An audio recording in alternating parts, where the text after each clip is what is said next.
समृद्धी महामार्गाचा आमने ते इगतपुरी शेवटचा टप्पा लवकरच वाहतुकीसाठी खुला होणार। या टप्प्यातील बोगद्यांवर वारली लोकसंस्कृतीची मुद्रा उमटवण्यात आल्याची माहिती।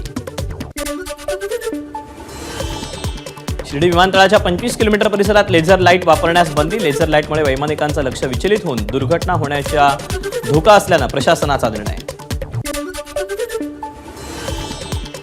नाशिक मुंबई महामार्गावरील अपघातानंतर पोलिसांकडून सुरक्षेच्या उपाययोजनांना सुरुवात। परवानगी नसतानाही उड्डाण पुलावर चालवण्यात जाणाऱ्या दुचाकी आणि रिक्षांवर कारवाई। कोल्हापूरच्या शिवाजी विद्यापीठाकडून विद्यार्थ्यांना ऑनलाईन पदवी प्रमाणपत्र दिलं जाणार। प्रमाणपत्रावर QR कोड, ABC ID आणि आधार नंबरचाही समावेश। मराठवाडा आणि विदर्भात दुग्धविकास संघ स्थापन केला जाणार। केंद्रीय गृहमंत्री अमित शहांचा प्रशासनाला आदेश। दुग्धविकास संघामुळे मराठवाडा आणि विदर्भाचा विकास होईल। भाजप खासदार अजित गोपछडे यांची प्रतिक्रिया। चंदगडहून गोव्याला जाणाऱ्या तिलारी घाटात धोकादायक वाहतूक। आमदार शिवाजी पाटलांनी केली घाटाची पाहणी। घाटात सुरू असलेल्या रस्त्याचं काम लवकर पूर्ण करण्याच्या सूचना। अमरावती पोलीस आयुक्त नवीन चंद्र रेड्डींकडून पोलीस तक्रार निवारण अभियान। 13 ते 16 जानेवारी दरम्यान सुरू असलेल्या अभियानाला सोलापूरकरांचा उत्स्फूर्त प्रतिसाद। जानेवारी 2025 मध्ये डिसेंबर 2024च्या तुलनेत प्रमुख जागतिक जिज्ञासांच्या किमती वधारल्या। विशेषतः खनिज तेलाच्या किमती 1 ते 13 जानेवारी दरम्यान सरासरी 5.8% वाढल्या। सांगलीतील ठोक बाजारात तूर डाळीचे दर किलोमागे 50 रुपयांनी कमी। तूर डाळीचे दर कमी होऊ लागताच मूग, मसूर आणि हरभरा डाळीचे दरही उतरले। मुंबईतील हवेची गुणवत्ता ढासळली। धुक्यामुळे उत्तर भारतातून मुंबईत येणाऱ्या विमान सेवांवर परिणाम।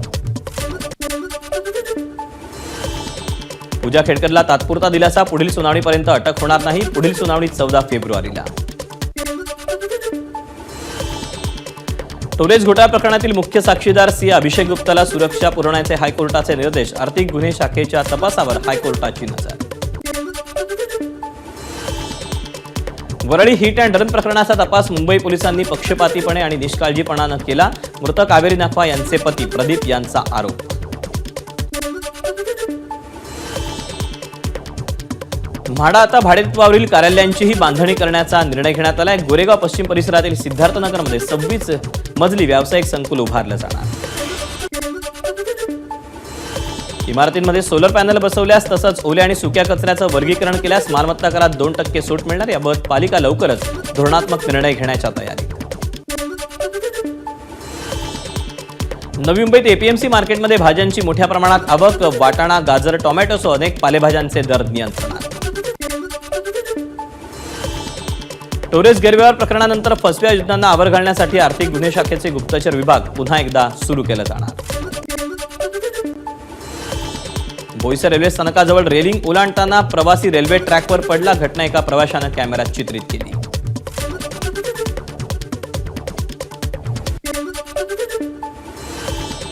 मालाडच्या मालवणीमध्ये 91 वर्षीय आजीनं गळ्यातील सोन्याची चेन चोरायला आलेल्या महिलेला पळवून लावलं। काचेचा ग्लास भिरकावून आजीनं आरडाओरडा केल्यानं महिला घाबरून पळून गेली। नाशिकमध्ये नायलॉन मांजाचा वापर करणाऱ्या अल्पवयीन मुलांच्या 14 पालकांना अटक। 3 दिवसात 54 गुन्हे दाखल तर 70 जणांना ताब्यात घेतलं। शहरातून 14,24,000चा नायलॉन मांजा पोलिसांकडून जप्त। नांदेडमध्ये नीटची तयारी करणाऱ्या 18 वर्षीय मुलाला पोलीस कर्मचाऱ्याकडून बेदम मारहाण। श्रीनगर भागातल्या एका हॉस्टेलमधली घटना। मुलाच्या वडिलांची तक्रार केल्यानंतर गुन्हा दाखल। मारहाण करणाऱ्या पोलीस कर्मचाऱ्याचं निलंबन। पुणे पोलिसांची मोठी कारवाई। 3 आरोपींकडून सुमारे 1 कोटी रुपयांचा मुद्देमाल जप्त। झोमॅटो डिलिव्हरी बॉयचे कपडे घालून करत होते घरफोडी।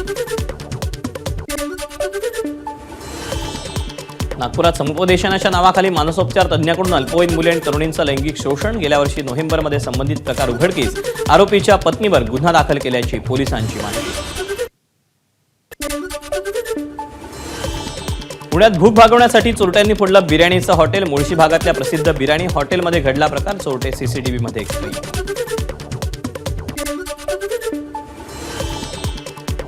पाणी पुरवठ्यासाठीच्या खर्चात वाढ झाल्यानं पाणीपट्टीत वाढ करण्याचा अहिल्यानगर पालिकेचा प्रस्ताव। मात्र राष्ट्रवादीचा विरोध कायम। नाशिक शहरात उच्चभ्रू वस्तीत 2 रहिवाशांमध्ये वाद। एकाचा मृत्यू। अपार्टमेंटमध्ये जलकुंभाचा नळ सुरू करण्यावरून वाद झालेला होता। कोल्हापुरात मद्यपींचा धुमाकूळ. मद्यपी तरुणांनी व्हीनस कॉर्नर येथे वाहनांची अडवणूक केली. तसंच बोंद्रे नगरकडे निघालेल्या वाहनांवर केली दगडफेक. मुंबईच्या गोरेगाव पूर्वेत गोकुळधाम परिसरात रस्त्याच्या कामादरम्यान गॅसची पाईपलाईन फुटली. गॅस गळती होत असल्यानं परिसरात नागरिकांमध्ये भीतीचं वातावरण. पुण्यातील वाहतूक कोंडी दूर करण्यासाठी MSRDC कडून पुणे वर्तुळाकार रस्ता प्रकल्प हाती. प्रकल्पाचं काम 12 टप्प्यात होणार. 3 टप्प्यातील कामासाठीच्या आर्थिक निविदा खुल्या. नवी दिल्लीतील नव्या काँग्रेस मुख्यालयाचं उद्घाटन. इंदिरा भवन असं मुख्यालयाचं नाव. काँग्रेस अध्यक्ष मल्लिकार्जुन खरगे, सोनिया गांधी, राहुल गांधी यांनी मुख्यालयात काँग्रेसचा झेंडा फडकवला. काँग्रेसच्या नव्या मुख्यालयात माजी पंतप्रधान मनमोहन सिंग यांच्या नावे ग्रंथालय. काँग्रेस अध्यक्ष मल्लिकार्जुन खरगे यांची घोषणा. मोहन भागवतांकडून वारंवार संविधानाचा अपमान. स्वातंत्र्याबाबत त्यांनी केलेलं वक्तव्य हा देशद्रोह. राहुल गांधींचा मोहन भागवतांवर हल्लाबोल. दिल्लीचे माजी मुख्यमंत्री अरविंद केजरीवाल यांनी नवी दिल्ली विधानसभा मतदारसंघातून उमेदवारी अर्ज दाखल केला. उमेदवारी अर्ज दाखल करण्यापूर्वी हनुमान मंदिर आणि वाल्मिकी मंदिराला दिली भेट. दिल्ली मद्य घोटाळ्याप्रकरणी अरविंद केजरीवाल यांच्यावर खटला चालवण्यास केंद्रीय गृहमंत्रालयाची ईडीला मंजुरी. दिल्ली निवडणुकीच्या तोंडावर केजरीवाल यांच्या अडचणीत भर. एबीपी माझा, उघडा डोळे बघा नीट.